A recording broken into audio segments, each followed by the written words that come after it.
Yeah, so we got up in the morning and we got a boat across the lake and then a bus. The chicken buses are what they call chicken buses. I believe they're called chicken buses because... The jello. No, I thought it was because you can bring a chicken on the bus. Ah, see? Yeah, I didn't say it was like good. It's just like this. None of them taste like real. I mean, I guess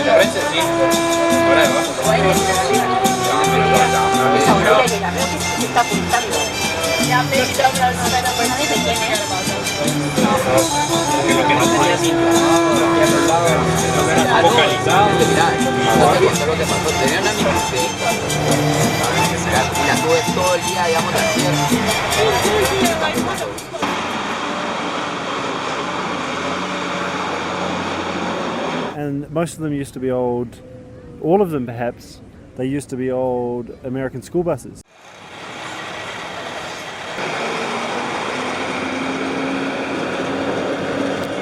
We got to Antigua and then what did we do? And then we took a nap. Then we had a nap. This day's almost over and we don't really have too much to show you. No.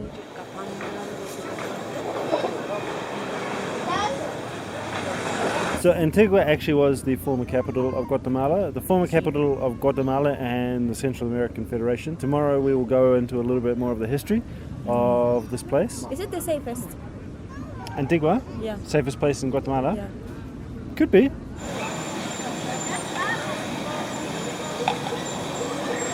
It's gotten kind of overcast here. And I think we're both feeling kind of drowsy from our nap. Yeah, definitely. It's pretty exciting stuff. We will show you, we promise.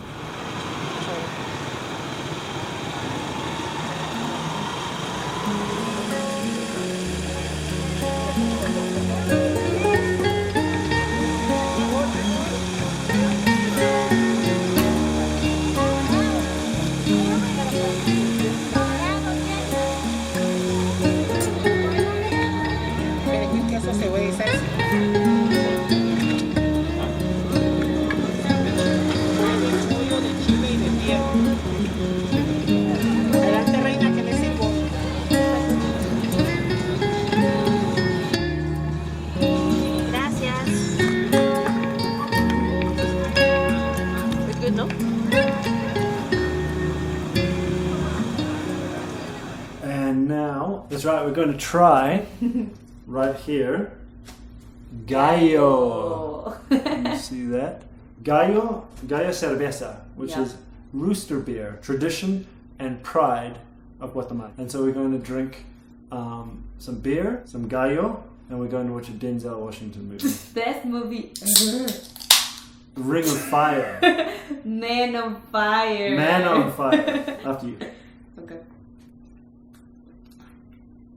Ah, bueno. It tastes like Modelo beer. I like it. It's good. Yeah, it's good. How much was it? This was 9 quetzales for a big 472 ml can. That's like 20 pesos. That's value. Which is expensive, no? Actually, it's not. Yeah, it's kind of expensive. Yeah. So we're gonna settle down for an evening with Gallo and Denzel, and we will see you in the morning. Yeah.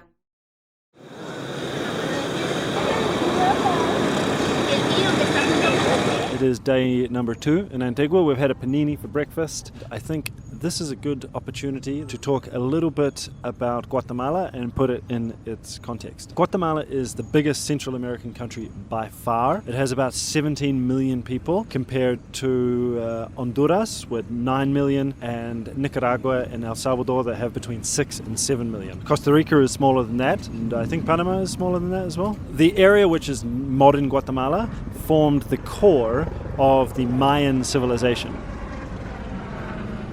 It's a helicopter. Guatemala is by far the most indigenous of the Central American countries, with something like 40% of the population indigenous.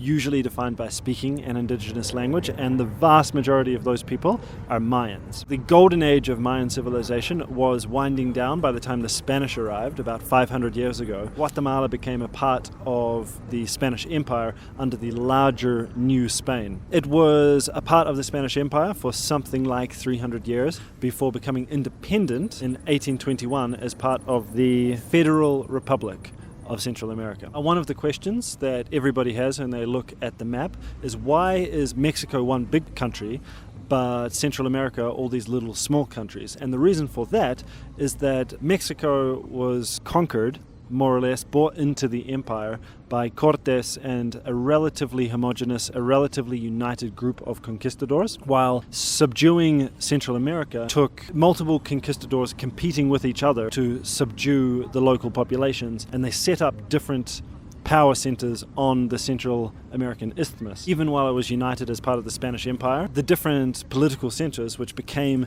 the centers of modern-day Central America, were competing with each other. They were isolated by the difficult geography of the area. So the Central American Federation dissolved pretty quickly, and Guatemala had about a century of political instability, various dictators, and this is when the United States, their influence really grew, especially the influence of American fruit companies. One in particular, most famously, the United Fruit Company. Bananas were the major export of the region, and the United Fruit Company had a huge influence in the politics of these countries. So that instability continued into the 20th century. In the middle of the 20th century, there was a brief 10-year democratic experiment that was brought to an end by a US-backed military coup. And that coup started a 30-year civil war. And that civil war was very, very bloody. It was absolutely brutal. Something like 200,000 people died. There were forced disappearances, there was torture, there were massacres. About 93% of the deaths, 93% of the disappearances